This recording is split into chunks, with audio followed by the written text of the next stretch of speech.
তোমরা যদি ঢাকার মধ্যে মাত্র 85 টাকায় এত সুন্দর একটা প্লেসে যেতে চাও তাহলে আজকের ভিডিওটা তোমাদের জন্য। এখানে তোমরা অসাধারণ রিভার ভিউ পাবে, তার পাশাপাশি সুন্দর সুন্দর ফটোজেনিক জায়গা পাবে যেখানে ইচ্ছা মতো ছবি তুলতে পারবে, ভিডিও করতে পারবে। তো শুরুতে তোমরা তোমাদের কাছাকাছি কোনো মেট্রো স্টেশনে চলে যাবা। আমি এখানে ফার্মগেট মেট্রো স্টেশনে গিয়েছিলাম, ওইখান থেকে উত্তরা সেন্ট্রালে চলে যেতে হবে।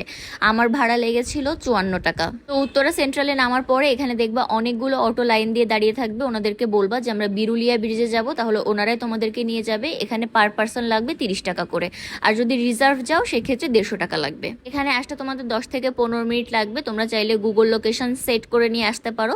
আর এই জায়গাটা আইডেন্টিফাই করবা কিভাবে সেটাও আমি ভালো করে ভিডিওতে দেখিয়ে দিয়েছি। এখানে দেখো একটা সাইনবোর্ড দেওয়া আছে, এই সাইনবোর্ডটা যেখানে দেখবে তার ডান দিক থেকে সোজা চলে যাবে। সোজা আসার পরে দি রিভারেজ রেস্টুরেন্টটা দেখতে পারবে, আর এটাই হচ্ছে আমাদের আজকের কাঙ্ক্ষিত জায়গা। তোমরা চাইলে এখানে একদম রিভার ভিউ দেখতে দেখতে চা কফি খেতে পারো। খুব সুন্দর একটা প্লেস, বিশেষ করে বিকালে গেলে তোমাদের অনেক বেশি ভালো লাগবে। আর ফ্যামিলি সহ যাওয়ার জন্য পারফেক্ট একটা জায়গা। আর এখানকার সব থেকে আকর্ষণীয় জিনিসটা হচ্ছে এই যে ছোট ছোট হাউস বোটগুলা। হাউস বোটে উঠতে তোমাদের পার পার্সন 250 টাকা করে নিবে, আর এটাতে তোমরা 1 ঘন্টা ঘুরতে পারবে। যদিও আমরা সেদিন উঠি নাই, কারণ আমাদের সাথে আমার ভাইয়ার ছোট বেবি ছিল, তো ওকে নিয়ে আর আমরা উঠি নাই, সন্ধ্যা হয়ে গিয়েছিল এই জন্য। তোমরা যদি আমার ভিডিও দেখে যাও অবশ্যই কিন্তু আমাকে ট্যাগ করবে। And thank you so much for watching. Bye by.